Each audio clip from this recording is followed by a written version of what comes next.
ಒಂದು ದೊಡ್ಡ ಪ್ರಾಜೆಕ್ಟ್ ಅನ್ನ ಮಾಡಿ ಈ ಊರನ್ನೇ ಅಭಿವೃದ್ಧಿ ಮಾಡತಕ್ಕಂತ ರೀತಿಯಲ್ಲಿ 1,000 ಕೋಟಿ ಆಗ್ಬಹುದು. ಎದುರ್ಕೋಬೇಡ ನೀವು. 1,000 ಕೋಟಿ ಅಂದ್ರೆ ಎದುರ್ಕಂತೀಯ? ಯಾಕಂದ್ರೆ ಭೀಮಸೇನಿಗೆ ಏನಾಗ್ಬಿಟ್ಟಿದೆ ಅಂದ್ರೆ ಏನಪ್ಪ ಈ 1,000 ಗೀವ್ರ ಹೇಳಿ ಇದೇನು ಕತೆ ಇದು.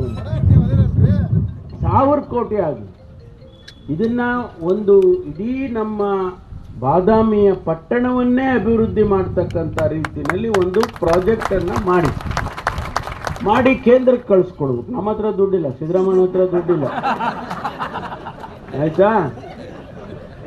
ಸಿದ್ದರಾಮಯ್ಯ ಹತ್ರ ದುಡ್ಡಿಲ್ಲ. ಈಗ ನಾವೆಲ್ಲ ನಿಮಗೆ ಕೊಟ್ಬಿಟ್ಟಿದ್ದೀವಿ, ಅಕ್ಕಿ ಬೇಳೆ ಎಣ್ಣೆ ಎಲ್ಲ. ಎಣ್ಣೆನೂ ಕೊಟ್ಬಿಟ್ಟಿದ್ದೀವಿ, ಇಲ್ಲೇ ಅವರಲ್ಲ ಕಾಯಿ ಎಣ್ಣೆ.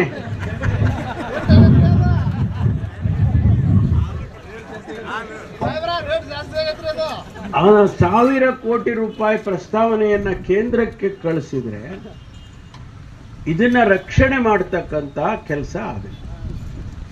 ಮತ್ತು ಊರನ್ನು ಕೂಡ ಇನ್ನೂ ಒಂದಿಷ್ಟು ಬ್ಯೂಟಿಫಿಕೇಶನ್ ಮಾಡೋದಕ್ಕೆ, ಸುಂದರ ಮಾಡೋದಕ್ಕೆ ಅನುಕೂಲ ಆಗುತ್ತೆ.